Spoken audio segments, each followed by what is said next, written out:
Yeah, we have already read it. Okay. So, I'll read each sentence. This is the ordinary movement by which what may be at first a vague adoration of some idea of the divine takes on the hue and character, and then, once entered into the path of yoga, the inner reality, the intense experience of divine love. Okay. So, what he said earlier, we don't know who the divine is, and we have a vague idea of the divine. But as we proceed on the path, it becomes more and more clear. And then when experience comes, okay, of divine love, even without seeing the divine or having an experience vision of him, but the love becomes very clear. Okay, so the inner reality at once entered into the path of yoga, the inner reality, intense experience of divine love comes. Okay, takes on the hue and character of intense experience. The sentence, the verb is takes on. Takes on what? Hue and character of what? The inner realm, inner reality. Intense experience of divine love. Hue and character. Interesting. The coloring. Okay, same is using the word. But there is the more intimate yoga, which from the first consists in this love and attains only by the intensity of its longing without other process or method. There is, from the beginning, that intense, intimate yoga is there by the intensity of its longing without any other process or method. It is there. Okay. That's a more intimate yoga. In your beginning is the first movement, then sometimes you are starting your life itself because of the past life experiences. You are already there love for the divine. Okay, so that's what it is. All the rest comes, but it comes out of this as leaf and flower out of the seed. So although you don't have a clear idea of what the divine is or who it is, there is still, because the development of the psychic is there, the divine love is there and becomes clearer and clearer as you go ahead. That's what it says. Slowly it develops. Interesting image is used as leaf and flower out of the seed. Everything is there within you, it comes out slowly. Other things are not the means of developing and fulfilling love, but the radiations of love already growing in the soul. Other things are not the means of developing and fulfilling love, developing and fulfilling, but the radiations of love already growing in the soul. This is the way that the soul follows when, while occupied perhaps with the normal human life, it has heard the flute of the Godhead behind the near screen of secret woodlands and no longer possesses itself. You become mad with love, okay? No longer possesses itself. Can have no satisfaction or rest till it has pursued and seized and possessed the divine flute player. One very good example of this is you become mad with love. One example is very clearly Meera, okay? The queen, Rajasthani queen, who was absolutely enamored. Okay. That's one thing.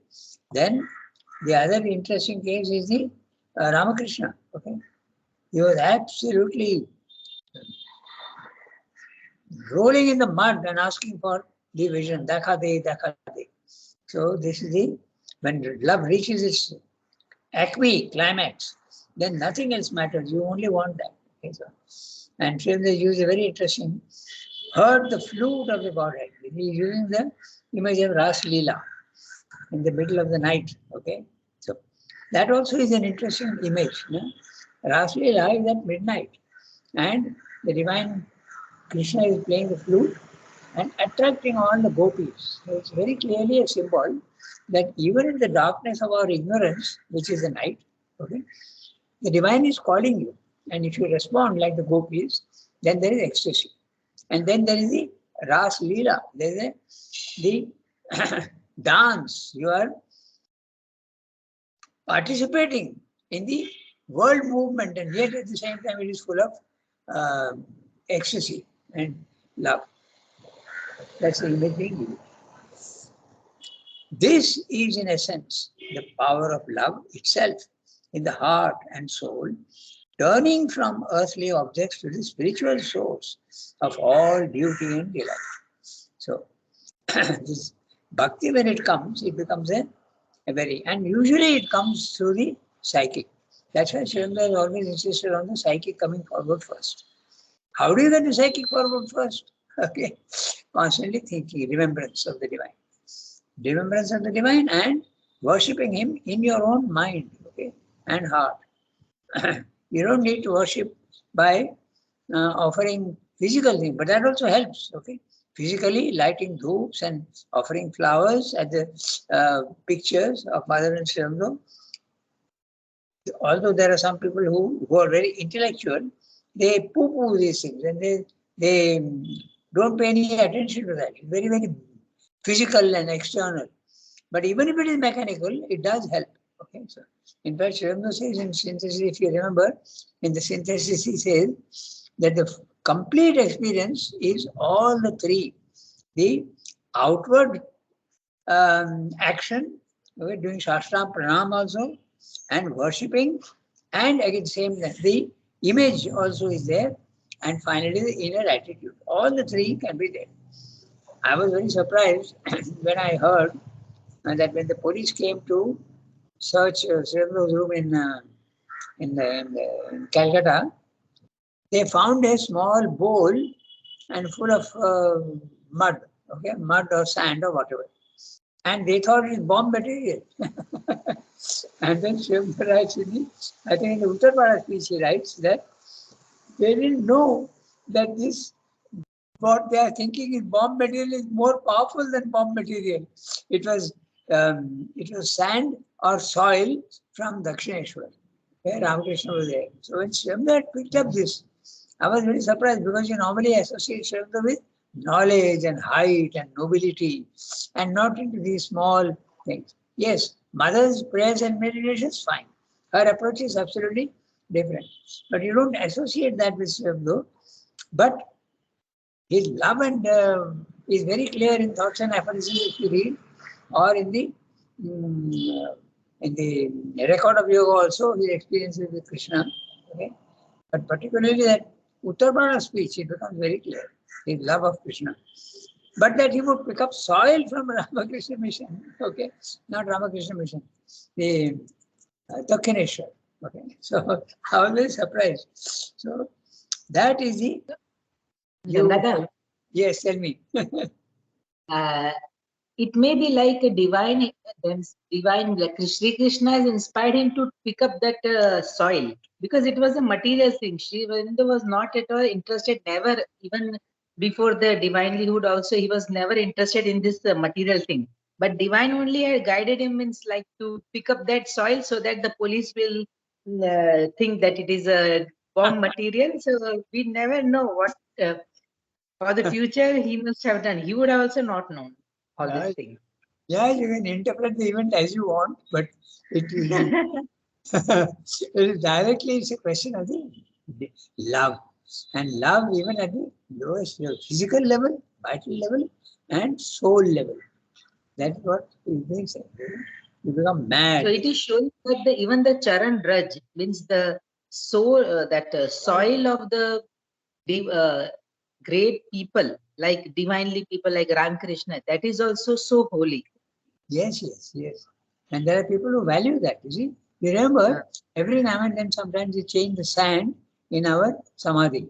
Sri Aurobindo and Mother's samadhi, they change the sand. Then that sand is not thrown away. Okay. That sand is put into small packets and given. I still have a small packet with that sand. Okay. Then they put new sand. Because when they are putting flowers and watering the flowers on samadhi, the water goes through, no? And then they change the sand and make it dry sand. Okay, I come back to the text. Then, this is in essence the power of love itself in the heart and soul, turning from earthly objects to the spiritual source of all beauty and delight. That's why earthly objects, that's why I mentioned that incident. They live in this seeking all the sentiment and passion, all the moods and experiences of love, concentrated on a supreme object of desire and intensified 100-fold beyond the highest acme of intensity possible to a human love. 100 times more powerful than human love. There is the disturbance of the whole life, the illumination by an unceased vision, the unsatisfied yearning for a single object of the heart's desire, the intense impatience of all that distracts from the one preoccupation, the intense pain of the obstacles that stand in the way of devotion, of possession, the perfect vision of all beauty and delight in a single form.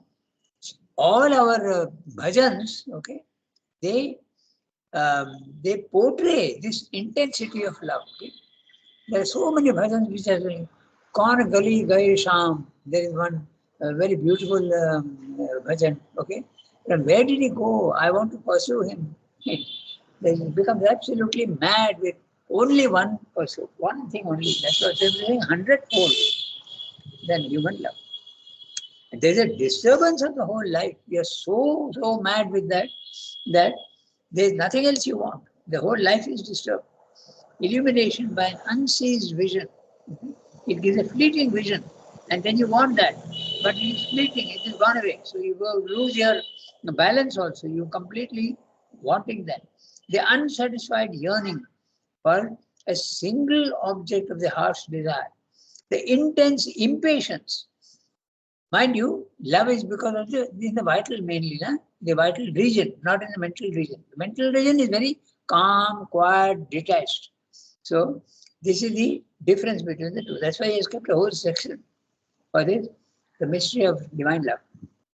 That intense impatience of all that distracts from the one preoccupation, the intense pain. The divine shows himself and then he is not there, because it's not that he's playing a game with you, but because of your imperfection, you cannot keep him all the time in your mind. Okay, so intense pain when it is not there. Vairagya and viraha, that is the word used for this. The intense pain of the obstacles that stand in the way of possession, the perfect vision of all beauty and delight in a single form. Okay. So, Sarva Sundara, that's the word used for Sri Krishna. And also, when the bhakti is there, you start seeing beauty in everything, in nature, in human beings, in everything, wherever, even the slightest bit of beautiful virtue or a beautiful emotion, you start seeing the beauty everywhere. And there are all the many moods of love. There you are. The joy of musing and absorption. You're constantly imagining. Okay. This, of course, happens even at the human level. When you fall in love, you're constantly thinking of the person you love. Okay, that happens. The joy of musing and absorption, the delight of the meeting and fulfillment and embrace, the pain of separation, the wrath of love. Love also can be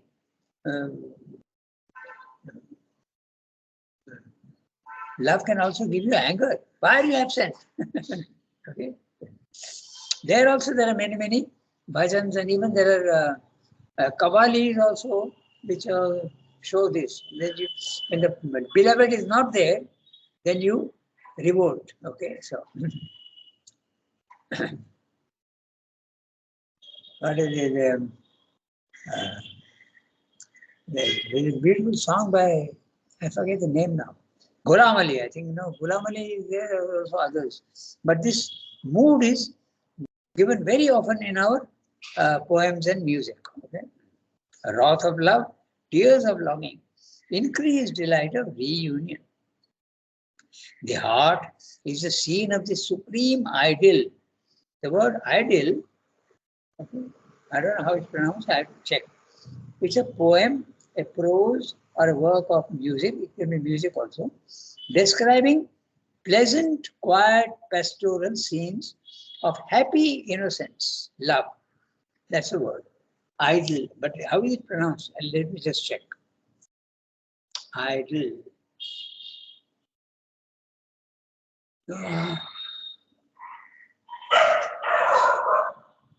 Idyll. Idyll.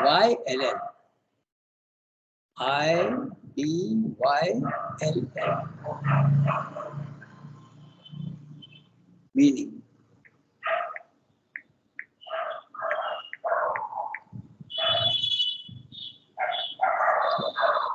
It means extremely happy, peaceful, and picturesque period of situation. Now, the pronunciation.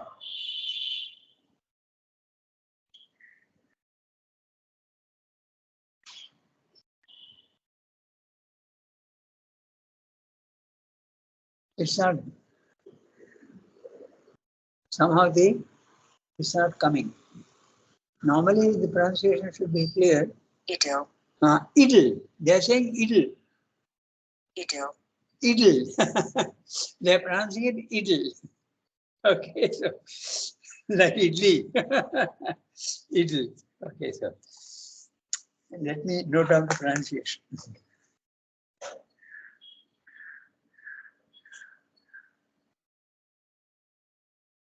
Idle.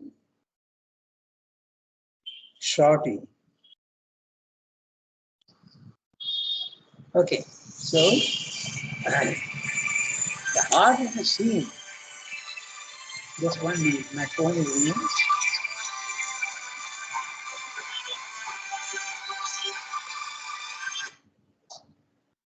Yes, Mani? Bonjour. Okay. But you keep it there in the office. When I come there, I'll pick it up. No, I don't come to the office every day. I come when it's possible. You keep it there in the office. I'll see you out it later. Okay? I'm in a class now, so.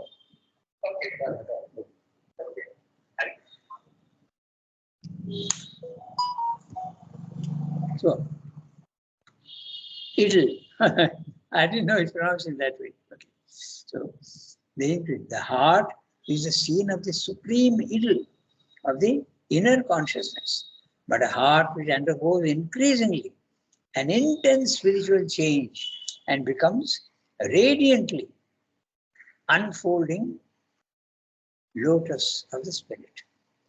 And as the intensity of its seeking is beyond the highest power of the normal human emotions, so also the delight and the final ecstasy are beyond the reach of the imagination and beyond expression by speech. For this is the delight of the Godhead that passes human understanding. So love is something, that's why the mystery of love, we had a chapter 9, it's a mysterious thing, such a powerful force it can be. It's quite different from knowledge. Knowledge is calm, cool, very, very unaffected, objective look. But this love can make you absolutely mad. This is using words which are very clear. Okay? Disturbance of the whole life, you see. That's what happens. To a certain extent, it is also a very faint shadow of human love. Okay? When, particularly if you are in your young age, okay, the hormones run wild, and when you fall in love, this is what happens. Angata, that is exactly what I was thinking when you said madness. I told ordinary human love makes people mad enough to kill each other, do anything. I mean, like the whole life changes. So when it is the love with the divine, if it really comes, I mean, like in that intensity, what it can do. 100-fold more for the divine. Yeah. Beautiful. For this is the delight of the Godhead that passes human understanding. Now we have come to the last paragraph of the chapter. Then after that, the divine personality. So now we can read the next one, Indian Bhakti. So, Archanandi, you have the text, you can read. Yes, Rangada, I'll read it. Go ahead. Indian Bhakti has given to this divine love powerful forms, poetic symbols, which are not in reality so much symbols as intimate expressions of truth, which can find no other expression.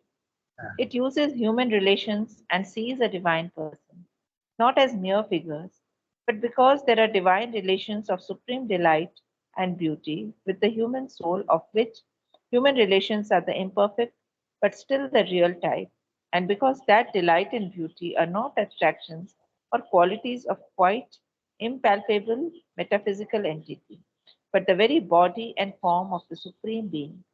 It is a living soul to which the soul of the Bhakta yearns. For the source of all life is not an idea or a conception or a state of existence, but a real being. Therefore, in the possession of the divine beloved, all the life of the soul is satisfied, and all the relations by which it finds and in which it expresses itself are wholly fulfilled. Therefore, too, by any and all of them can the beloved be sought, though those which admit the greatest intensity are always those by which he can be most intensely pursued and possessed with the profoundest ecstasy. He is sought within in the heart and therefore apart from all by an inward gathered concentration of the being in the soul itself. But he is also seen and loved everywhere where he manifests his being. All the beauty and joy of existence is seen as his joy and beauty. He is embraced by the Spirit in all beings. The ecstasy of love enjoyed pours itself out in a universal love. All existence becomes a radiation of its delight, and even in its very appearances is transformed into something other than its outward appearance. The world itself is experienced as a play of the divine delight, a Leela, and that in which the world loses itself is the heaven of beatitude of the eternal youth. So, we'll go through each sentence. Very interesting what Sridhar is saying. And I'll point out something to you which is interesting. You may know about it, you may not. If you have read the translation volume, okay, it's very interesting. I'll point out to you. Indian Bhakti has given to this divine love powerful forms, poetic symbols, which are not in reality so much symbols as intimate expressions of truth, which can find no other expression. So, if you read the translations volume, Sridhar has translated many Bengali poets, okay, all of them expressing love for the divine, but in human terms, okay, describing even the features of a woman, okay. So when you get mad with this, the figure of a woman, even that is used as a symbol. That's why Sridhar is pointing out they are not really only symbols, but they are intimate expressions of truth. Okay, so there is Nidhi Babu, Horu Thakur, Jnandas, Chandidas, and also there is Vidyapati. In fact, there are about 100 pages. Sridhar has taken the trouble of translating all this. So he went through that period, okay? All of them, about 100 pages, all these Bengali poets. They translated into English and into poetry. They are wonderful. So that's what he's saying, powerful forms. And of course, it's not only in Bengal. All over India, the expression of divine love for human love, humans' love for the divine is there everywhere. We have bhajans and we have songs. And if you remember, Anup Jalota was an interesting guy, and his songs, bhajans were very beautiful, particularly with Krishna. Okay, so full of this, so much of sap and essence in all this is totally not there in the West, okay? So it's really something extraordinarily Indian. Bhakti, devotion. So, Indian Bhakti has given to this divine love powerful forms, poetic symbols, which are not in reality so much symbols as intimate expressions of truth, which can find no other expression. It uses human relations and sees a divine person, not as mere figures, okay, but because there are divine relations of supreme delight and beauty with the human soul, of which human relations are the imperfect but still the real type.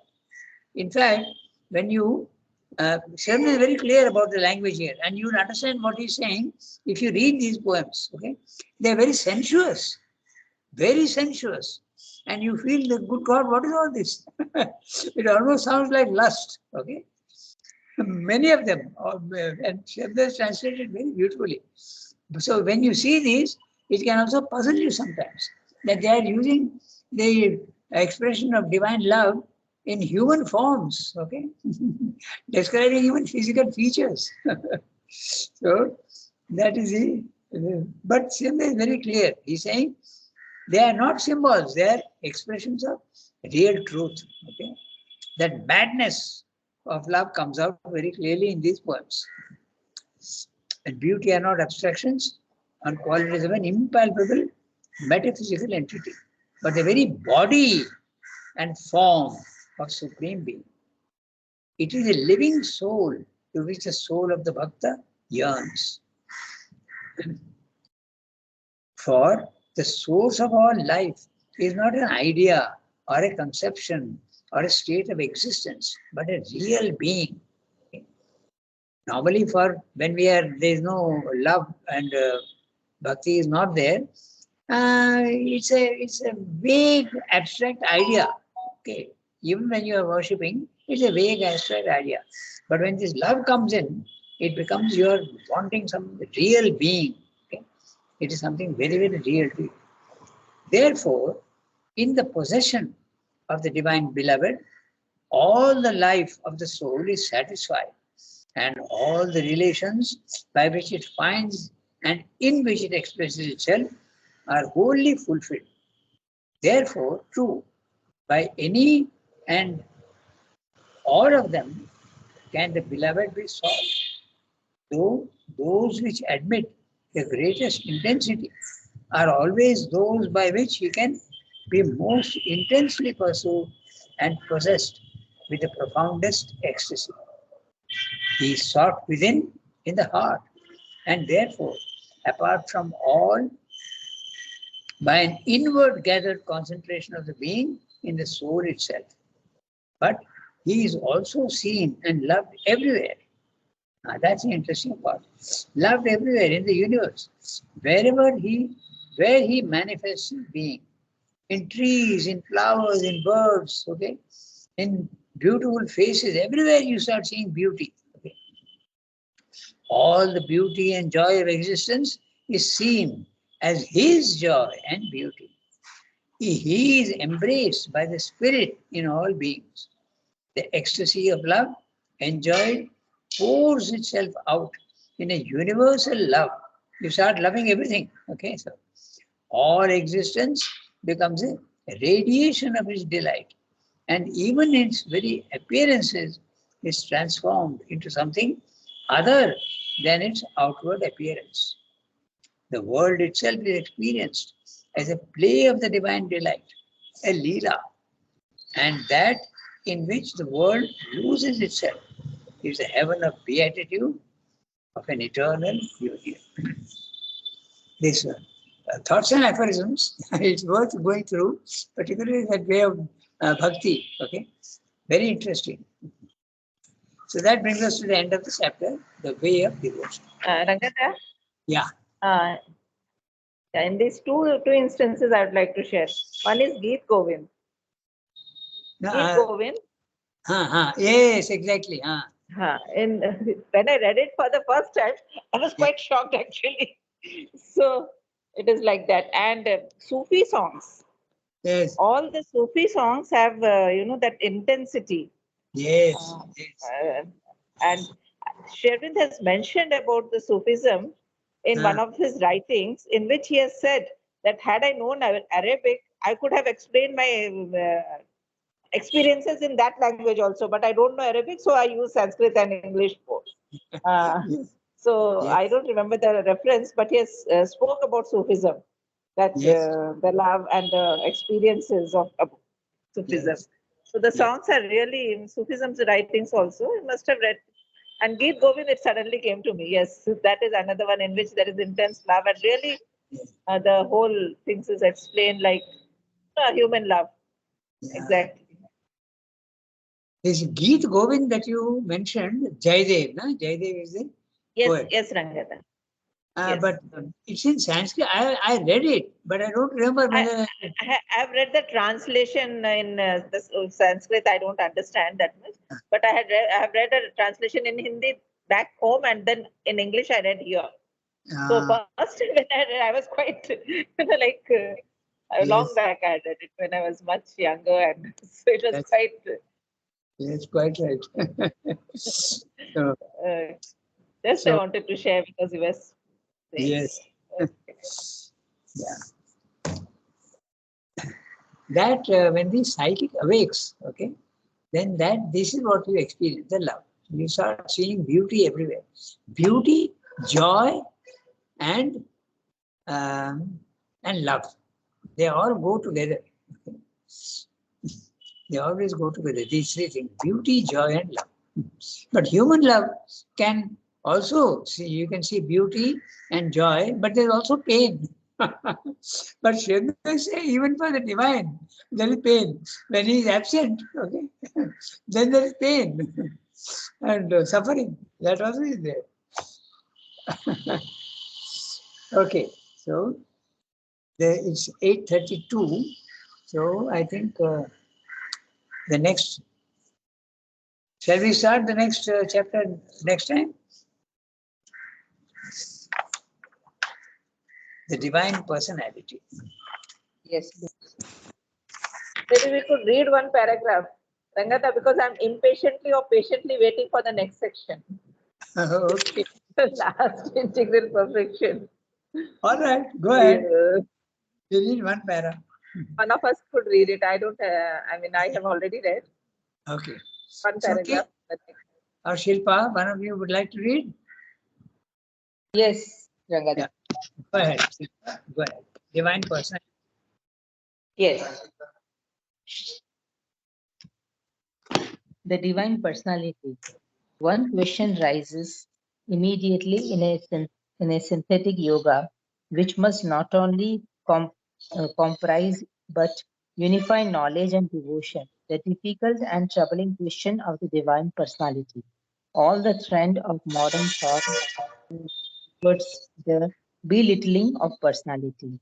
It has seen behind the complex fact of existence only a great impersonal force, an obscure becoming, and that too works itself out through impersonal forces and impersonal laws, while personality presents itself only as a subsequent subordinate, partial, transient phenomenon upon the face of this impersonal movement, granting even to this force a consciousness that seems to be impersonal, indeterminate, void in essence of all but abstract qualities or energies, for everything else is only a result, a minor phenomenon. Ancient Indian thought, starting from quite the other end of the scale, arrived on most of its lines at the same generalization. It conceived of an impersonal existence as the original and external truth. Personality is only an illusion or at best a phenomenon of the mind. Okay. A very small para. We'll have a quick look at one question rises immediately in a synthetic yoga. There's no question rising in the bhakti yoga, but in synthetic yoga there is a question. And what is that question? Rises immediately in a synthetic yoga, which must not only comprise, that means include, but unify knowledge and devotion. The difficult and troubling question of the divine personality. This is a big thing. The personal aspect of the divine. Knowledge insists that there is no personal aspect of the divine. That's why difficult and troubling question. Most, the Jnana Yoga path, the Sankhya path, and all these paths, they lead to the knowledge of the divine, but not love and devotion, and you don't see the personal aspect of the divine. So that's why difficult and troubling question of the divine person. All the trend of modern thought has been towards a belittling of personality, because you get the impression that the divine is limited. The form is limited. If you see a form, you think that it's limited. Okay? It has seen behind the complex facts of existence only a great impersonal force. Note also, interestingly, even for Sri Aurobindo also it was like that. The first was the silent mind experience, the Brahman consciousness, where there is no person at all there, nobody. Okay, impersonal. It has seen behind the complex facts of existence only a great impersonal force, an obscure beginning. And that too works itself out through impersonal forces and impersonal laws. Everything seems to be impersonal. Peace may be there, okay? Power may be there, consciousness may be there, freedom will be there, but all impersonal. While personality presents itself only as a subsequent, subordinate, partial, transient phenomena upon the face of this impersonal world. Granting even to this force, granting even to this force a consciousness that seems to be impersonal, indeterminate, void in essence of all but abstract qualities and energies, for everything else is only a result, a minor phenomenon. Ancient Indian thought, starting from quite the other end of the scale, arrived on most of its lines at the same generalization. It conceived of an impersonal existence as the original and eternal truth. Personality is only an illusion, or at best a phenomenon of the mind. This is a normal idea, because most of the yoga, whether or Advaita philosophy, is all that only. Okay, is the only in Ramanuja the Alvar saints in Tamil Nadu that came through, and in Bengal also the love movement was there. But mostly when you think of yoga, it is the Raja Yoga and the Jnana Yoga, and the moving away from the physical world. That's why these questions are raising. Of course, in the integral yoga, you have to combine both. You have to combine the impersonal aspect as well as the personal aspect. And the Gita is very clear.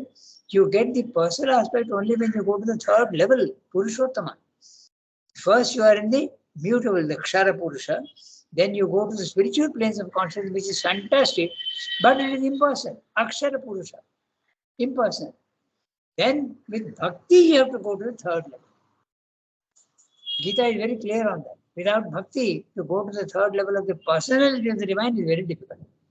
It is bhakti that will take you to the personal aspect of the divine. Okay, so that's what Chandra is raising the question. Difficult and troubling question. Okay. So, but in Baroda it was like that for him. But when he came to Bengal and when he was jailed, put in jail, then he seeks Sri Krishna everywhere. Then at that time, the love aspect and the personal aspect also came into him. In mother's case, it is always this love aspect that was there. There is no clear mention whether she is seeing any form. Okay. Mother's prayers and meditations, you will see that she is always addressing it to the Lord, Seigneur. But whether she is seeing a form or not is not very clearly put. We don't know about that. Anyway, so that's it. Next time we'll do the next one. On the other hand. Thank you, Rangada. Okay. Have a nice day. Thank you, Rangada. Thank you, Ragana.